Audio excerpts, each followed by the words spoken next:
Well, welcome back to the homestead. I'm out today doing some work on the porches. I'm just about to start this east side, putting the deck boards down, and this is the last one I've got to do.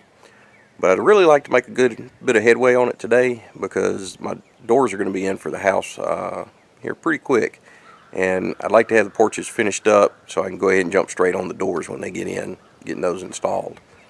So I'm going to go ahead and start installing the boards, and I want to show you how I'm doing the first two runs, because there's a couple extra steps you have to do on those two, but after that they're all straightforward.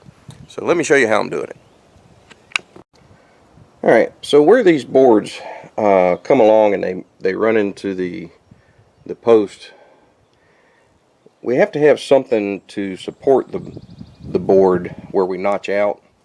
Now this post, as you can see, happened to have a joist that fell out right beside it, but that's not normally the case. And if you look at the other side of the post, you can see right now, if we notch a board around it, that board will just be floating and it'll be weak. So what I've got to do is get some of these blocks and bring those up and attach them to the side of the post so that that board will have something to rest on and attach to.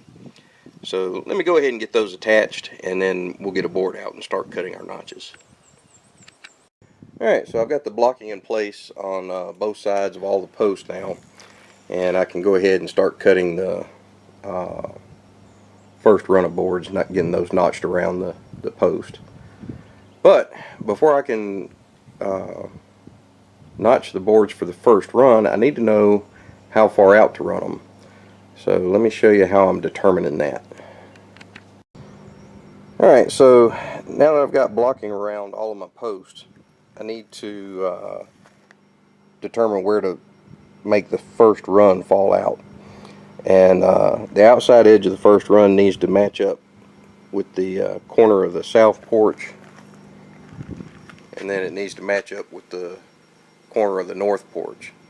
So to do that, what I did was I just attached a scrap piece of wood here and drove a nail in, lining up with the outside edge there, and did the same thing on the north porch, and then pulled the string between them.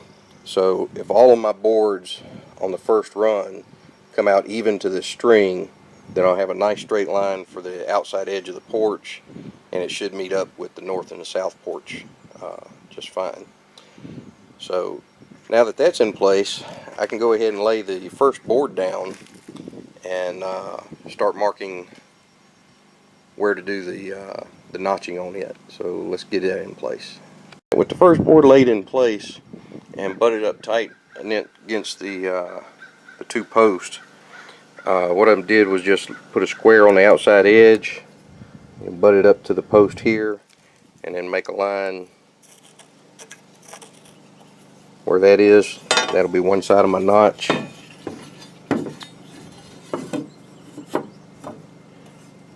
I'll come around to the other side, do the same thing. And that'll be the two sides of that notch. And then after I pull the board up, I'll measure from the string to the post, and then I'll measure from the outside edge of this board out, however long that distance was, mark a line, and that'll be what we notch out. Alright, so these are the two lines that we marked for the sides of the post, and then I measured from the string into the post and took that measurement and transferred it here, put my line. So this is the area that I'll actually notch out to wrap around the post. And then down on the end, I only marked one side of the post and measured in, and that's because this side is going to 45 in, so it won't actually wrap around the post. So we'll just cut this whole notch out, and then we'll come back and put our 45 on it. Alright, so once the notches were cut out, I just set the board over here and marked my 45 and cut that. And now the board's ready to go ahead and be screwed down.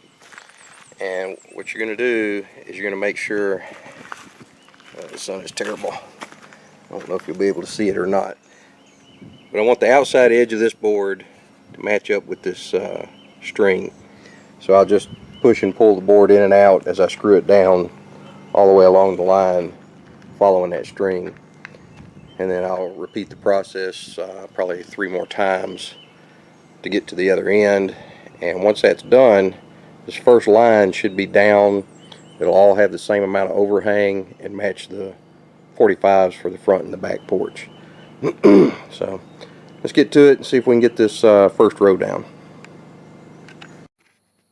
Alright, well, as you can tell by the time of day, I got interrupted and the recording kind of fell by the wayside. So I had some family that came out and helped me do some cleanup on some other stuff, and we ate some lunch. And anyway, one thing led to another, and it didn't turn out to be a good day for recording and working. But let me show you what I got done on the porch. It wasn't quite as much as I had hoped for, but it's a pretty good start, and I think I'll still be able to finish it up before those doors get in. So let me show you what it looks like. Alright, so not counting the row right up next to the house, which has to be ripped down, the porch is going to be 15 rows wide, and I've gotten 6 rows done on this side. So didn't quite make it halfway. I had hoped to be halfway or farther by the end of the day, but I just had too much other stuff going on. I had some lumber I had to get moved off of the trailer and into the house, and I don't think you can see it over here, but there's quite a few rocks down in this area that were kind of a pain to walk over, and we got those picked up. I'm going to be hauling those back down to Mississippi. And then had some visitors today. So anyway, one thing led to another, and we just didn't get as much work done as we had hoped to. But that's what it looks like right now, and I figure couple of nights this week and next week I should be able to get it finished up and still have it done before the doors get in. So I'm gonna go ahead and get my stuff picked up and head on out for the night, and y'all check back.